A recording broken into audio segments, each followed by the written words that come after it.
বিয়ের পর একটা মেয়ে শ্বশুরবাড়িতে কার ভরসায় আসে জানেন? আপনার ভরসায়। যেখানে সে আপনাকে কিন্তু কোনোদিন দেখেও নি, কথাও বলেনি বা চিনেও না।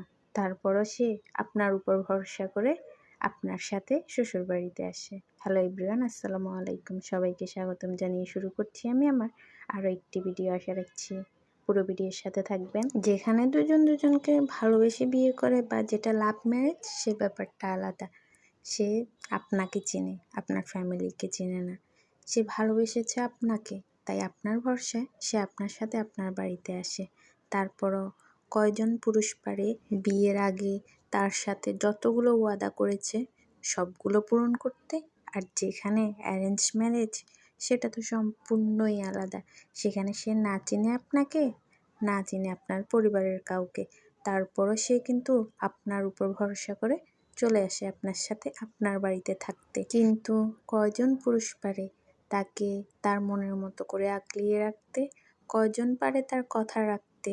যেখানে সে আপনার উপর ভরসা করে আপনার বাড়িতে চলে এসেছে, আপনাকে ভালোবেসে আপনার প্রিয়জনদের যত্ন করছে, রান্না করছে, সব কিছু আপনার দিকে তাকিয়েই কিন্তু সে করছে।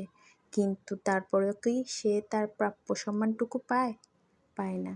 দেখবেন যেখানে সেখানেই স্বামীর কাছে অবহেলিত হচ্ছে নারীরা। তারপরে কিন্তু তাদের কোনো অভিযোগ নেই।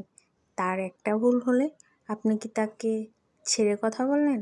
বা তার কোনো ভুলকে কি আপনি ক্ষমা করে দেন? ক্ষমা করলেও তাকে কিন্তু হাজার কথা শুনতে হয়। কথা শোনানো শেষ হলে, আপনার মন শান্ত হলে, তখন আপনি আবার তাকে কাছে টেনে নেন। কিন্তু রাগের মাথায় আপনি যে কথাগুলো একবার তাকে বলে ফেলেন, সেগুলো কি আর ফিরিয়ে নেওয়া সম্ভব? বিয়ের পর একটা নারী যে শ্বশুরবাড়িতে কতটা অবহেলিত, সেটা যদি একজন পুরুষ জানতো, তাহলে কোনো দিন তাকে অবহেলা করতো না, পরম যত্নে তাকে মাথায় করে রাখতো। দেখবেন যখন তার বাবার বাড়িতে কেউ আপনাকে অপমান করবে বা আপনার নামে কেউ খারাপ কথা বলবে, সবার আগে কিন্তু সে রুখে দাঁড়াবে। আপনার বাড়িতে যখন সে অপমানিত হয়, আপনি তখন কি তার হয়ে একটা কথাও বলেন? না, বলেন না। আপনি যদি সবাইকে একবার বলতেন, এইটা আমার বউ, একে শাসন করার অধিকার শুধু আমার আছে, কোনো থার্ড পার্সনের কোনো অধিকার নেই আমার বউকে কিছু বলার। বিশ্বাস করেন, এই কথাটা বলার পর তার চোখে আপনার জন্য সম্মান হাজার গুণ বেড়ে যেত।